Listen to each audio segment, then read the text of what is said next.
axe, c'est la modification sur les bons solidaires. Les bons solidaires sont des bons de 150 € qu'on a créés en mars-avril dernier pour les plus de 1000 d'entre nous. Ces bons ont été modifiés en septembre dernier. On les porte entre 150 et 300 € suivant le nombre de personnes dans la famille et la capacité économique de la famille. Ces bons, on va les attribuer donc au premier dossier aux jeunes de 18 à 25 ans. C'est la première démarche. On va développer à nouveau Géo31. Go31, c'est une plateforme numérique qui recense l'ensemble des aides, notamment du département, à disposition des jeunes. Nous avions aussi une ligne d'aide à la personne. Alors, c'est pas une aide économique. On n'aide pas l'entreprise. On aide le chef d'entreprise ou le commerçant, l'artisan, l'auto-entrepreneur qui n'a plus de recettes et qui est un peu à la dérive sociale. Donc ça, il y a 3,5 millions sur cette ligne pour acter les premiers cas.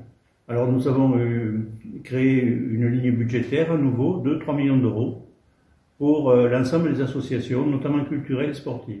On va organiser et on va être partenaire de plusieurs établissements. Tout d'abord, la cellule d'urgence médico-psychologique régionale de l'hôpital et du SAMU.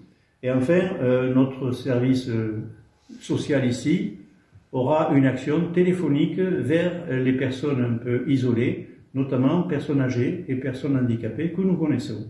Ils sont appelés téléphoniquement pour les sortir de la solitude. D'autre part, quand on regarde ces aides qui vont représenter, avec l'augmentation du RSA, 35 millions d'euros au budget, puisque nous avons 20 millions d'euros d'augmentation du RSA depuis 3 mois, et d'autre part 15 millions pour toutes les aides communautaires. Nous disons que le mieux, ce serait que le gouvernement nous accorde la possibilité d'utiliser le revenu de base que nous voulons instaurer, parce qu'avec une seule allocation, on pourrait dépanner beaucoup de monde. Aujourd'hui, ça nous est interdit par le gouvernement et nous essayons d'activer cette possibilité, parce que ça simplifierait la vie de tout le monde. Donc le Covid nous aura coûté, dans l'année 2020, 105 millions d'euros.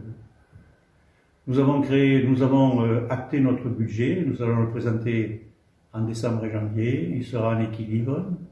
Nous sommes arrivés à maîtriser notre fonctionnement et surtout à avoir une enveloppe d'investissement important autour de 200 millions pour avoir des chantiers à donner aux entreprises de BTP notamment et pour préserver l'emploi. Tout cela sans augmenter les impôts des Haut-Garonnais et Haut-Garonnais en 2021.